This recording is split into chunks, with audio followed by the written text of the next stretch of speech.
জুলাই সনদ বাস্তবায়ন এবং গণভোটের ফল অনুযায়ী সংবিধান সংস্কারের দাবিতে নতুন কর্মসূচি ঘোষণা করেছে 11 দলীয় জোট।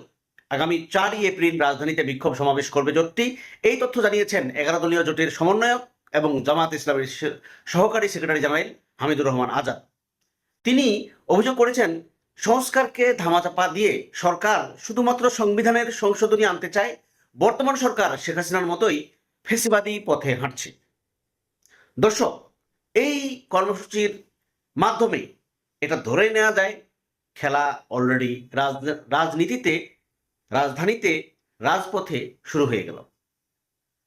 আমরা আশঙ্কা করছি বিএনপি যদি এখন পর্যন্ত তাদের মনোভাবের জায়গা থেকে সরে না আসে, সংবিধান সংস্কার প্রশ্নে যদি তাদের যে বর্তমান মনোভাব সেটার পরিবর্তন না আনে, তাহলে নির্বাচন হয়তো আগামী 28-এর মধ্যেই হবে, 28 সালের মধ্যেই, হয়তো 2-1 বছরের মধ্যেই, এবং আওয়ামী লীগের আসার পথটা সুগম হবে।